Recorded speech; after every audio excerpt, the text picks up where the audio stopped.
जय श्री चक्रधर। मेरे श्री गुरुवर और सभी संतजनों को मेरा सादर दंडवत प्रणाम और सभी प्रेमी भक्तों को मेरा जय श्री कृष्ण। तो आइए आप सभी प्रेमी भक्तजन मिलकर मेरे साथ आज की लीला का चिंतन कीजिए। आज की हमारी लीला है बच्चों के व्यवहार से स्वयं का अगाध रूप वर्णन। पूर्वार्ध लीला क्रमांक 617।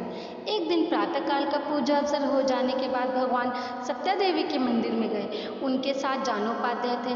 मंदिर से बाहर ही दरवाजे के दोनों किनारों को अपने हाथों से पकड़कर भगवान ने मंदिर के अंदर झांक कर देखा तो अंदर विद्यार्थी पढ़ रहे थे। उन्होंने भगवान को देखकर कहा, राहुल आप अंदर आ जाएं। परंतु भगवान बाहर से ही आगे बढ़ गए। रास्ते में चलते हुए जानोपाध्याय कहने लगे, भगवान महाजनों के ये बच्चे बहुत मस्त हो गए हैं। ये छात्र आपको नाम लेकर पुकार रहे हैं। इन्हें उठकर आदर से आपके चरण स्पर्श आपको नमस्कार करना चाहिए था, परंतु इन्होंने आपका कोई सम्मान नहीं किया। जानोपाध्याय की बात को सुनकर भगवान ने कहा, हे ब्राह्मण, तुम तो हमारे महत्व को जानते हो, इसलिए तुम हमारा सम्मान करते हो। इन्हें तो हमारे विषय में कोई ज्ञान नहीं, तो इसमें क्या इनका दोष है। परमेश्वर तो अगाध है, उसका कोई अंत नहीं पा सकता। इसलिए इस बात को समझाने के लिए भगवान ने कंकड़ पत्थरों का दृष्टांत समझाते हुए कहा, कवड़ी एक डोहाचिए थोड़िए बैसला असे तेत कवड़ी एक बेडस ये उत्काचे स्वच्छ निर्मणा पड़ देखो नी आंतुल खड़े खूबटे आसड़क देखे आंगीचिया वाहिया वर्ते सारून हाथ घाली हाथ न पवे पाए घाली पाए न पवे मग पट दनी घेउनी बुड़ी दे तेवे ही ना पवे मग थड़िए बेसला असे तो महणे अगा हे अशोक उदक तू भूलते ही करी पाजरी पावसील। कोई एक व्यक्ति किसी नदी के गहरे पानी के किनारे पर बैठा हुआ था। वहाँ कोई एक नासमझ पागल सा व्यक्ति आया। वहाँ नदी के स्वच्छ निर्मल पानी के मध्य उसके नीचे विद्यमान चमकते कंकड़ पत्थरों को देखकर सोचने लगा कि ये समीप ही हैं। अतः उसे अपने कुर्ते की बाजुओं को ऊपर करके हाथ से उन्हें पकड़ने लगा तो उसका हाथ वहाँ तक ना पहुँचा।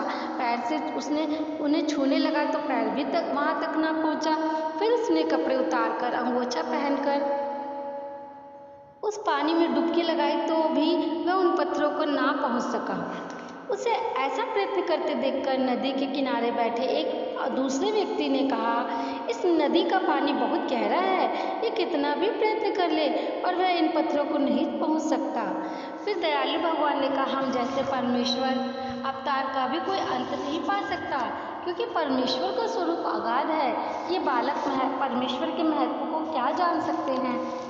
आगे लीला का हेतु है, बच्चे अपरिपक्व बुद्धि वाले होते हैं, पर यहाँ तो उन छोटे बच्चों ने भगवान को उनके नाम से पुकारकर जो उनके प्रति अवहेलना का भाव दिखाया है, उसे दयालु भगवान ने सहज भाव से लिया है। इसलिए भगवान का उपाध्याय हम अगाध है, परमेश्वर है, यह बात तो आप जैसा समझदार व्यक्ति ही पहचान पाता है। इन बच्चों ने अपनी नासमझी का परिचय दिया है। परमेश्वर का अव्यक्त और आनंद स्वरूप तो अगाध है। इन बच्चों के व्यवहार से उनमें कोई अंतर नहीं पड़ता। अगली हमारी लीला है, नौका से गोदावरी को पार कर कड़ा स्थान पर आसन। पूर्वार्ध लीला क्रमांक 618। इसके उपरांत भगवान उस बल्लेग्राम से विदा हुए और पिलवल दरड़ी स्थान से ऊपर की ओर गोदावरी के बहते पानी के पास आए। वहाँ नौका खड़ी थी, उस पर वे सवार हुए। बाईसा और मुख्य रूप से अन्य सभी भक्तजनों को साथ लेकर गोदावरी नदी के दूसरे किनारे पर पहुँचे। वहाँ से ऊपर चढ़कर एक कड़ा रोकड़ा नामक स्थान पर थोड़ी देर वे वहाँ आसन पर विराजमान हुए। वहाँ से फिर उन्होंने पांचालेश्वर के ऊपर प्रस्थान किया। लीला का हेतु भगवान ने उस नौका को भी संबंध दिया। वैसे ही भगवान ने ऊपर चढ़कर कड़ा रोकड़ा नाम स्थान पर आसनस्थ होकर उसे साधारण संबंध प्रदान किया। अनेक जड़ चेतन जीवों को मुक्ति प्रदान कर उन्हें देवता का सुफल प्रदान किया। अगली हमारी लीला है, श्री दत्तात्रेय प्रभु का गुफा स्थान दिखाना। पूर्वार्ध लीला क्रमांक है 619।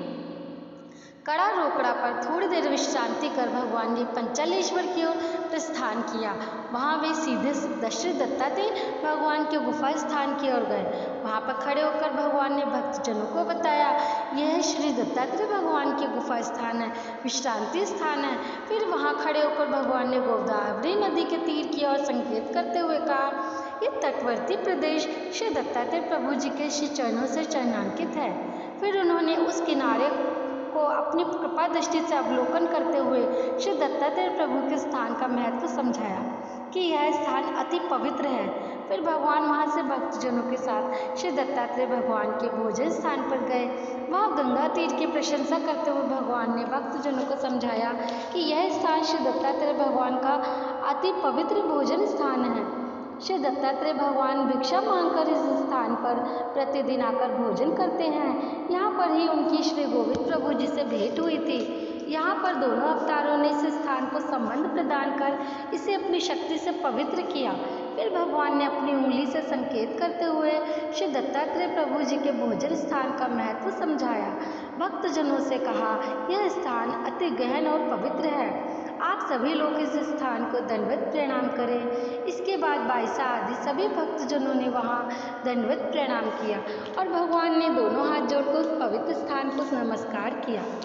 इस पर भगवान ने उस स्थान का महत्व समझाते हुए कहा, परमेश्वर भज्य संबंध वध्य वस्तु संबंधे शक्ति निक्षेप वस्तु स्मरण ते शुद्धाचय स्मरण किंगा वस्तु स्मरण ते एक ही स्मरण की। परमेश्वर का भजन पूजन करना चाहिए, उसके द्वारा संबंधित स्थान को नमस्कार करना चाहिए।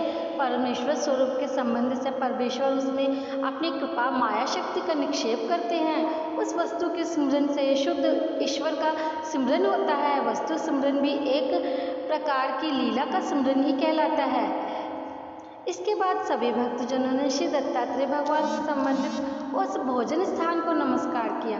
भगवान ने वहीं पर दोनों हाथों को जोड़कर नमस्कार किया। फिर भगवान ने कहा, यह गंगा तीर बहुत पवित्र स्थान है। इसके बाद भगवान भक्तजनों के साथ गांव में निवास स्थान पर गए। इस लीला का हेतु है, भगवान ने 3 बार आत्म तीर्थ की प्रशंसा की, क्योंकि यह श्री दत्तात्रेय प्रभु के चरणांकित अत्यंत महत्वपूर्ण स्थान है। उन्होंने इस स्थान को नीचे जल स्थल तक संबंध विशेष रूप से दिया है। दूसरे अवतारों का भी इसमें संबंध हुआ है। यह चारों दानों का विहरण स्थान है, क्योंकि श्री दत्तात्रेय प्रभु का दर्शनीय मोह है, जीव का तुरंत कल्याण करता है। उसे चारों दान प्राप्त होकर तत्क्षण मुक्ति मिल जाती है। श्री दत्तात्रेय भगवान ने यहाँ अपने स्वरूप से अनेक लीला चेष्टाएं की हैं। श्री दत्तात्रेय प्रभु अनेक वेश धारण करके अनेक लीलाएं करते रहते हैं। वे पर अवर दोनों शक्तियों का दान करने में समर्थ हैं। इसे आत्म तीर्थ के इसलिए कहते हैं कि यहाँ आत्मोत्तम ऋषि की गुफा थी और यहाँ एक कुआं था, आश्रम था। यहाँ श्री दत्तात्रेय प्रभु ने उसकी प्रार्थना को स्वीकार कर यहाँ खेल क्रीड़ा की। इस समय भी वे यहाँ मध्याह्न के समय भोजन के लिए आते हैं, आदृश्य रूप में, क्योंकि यहाँ श्री दत्तात्रेय प्रभु जी का चरणांकित तीर्थ स्थान है। सर्वज्ञ श्री चक्रधर भगवान ने यहाँ आकर उसे अपना संबंध दिया है। त्रेता युग में गंगा गोदावरी छोटी थी, बाद में यहाँ पानी भरपूर आ गया। श्री दत्तात्रेय भगवान के संबंध का यह विशेष और महत्वपूर्ण स्थान है, इसलिए सर्वज्ञ श्री चक्रधर भगवान ने इसके संबंध की प्रशंसा की है और स्वयं भी इसका जय जयकार किया। केशी राजव्यास ने भी रत्नमाला स्रोत में आत्मतीर्थ स्थान का महत्व प्रतिपादित किया है। तो ये थी आज की हमारी बहुत सुंदर 2 लीलाएं। एक श्री दत्तात्रेय महाराज जी से संबंधित लीला थी और एक बच्चों के से संबंधित लीला थी। आप सभी भक्तजन इन दोनों लीलाओं का चिंतन अवश्य कीजिए। मैं कल फिर और नई लीलाएं लेकर आऊँगी। तब तक के लिए आप सभी प्रेमी भक्तों को मेरा जय श्री कृष्ण, जय श्री चक्रधर।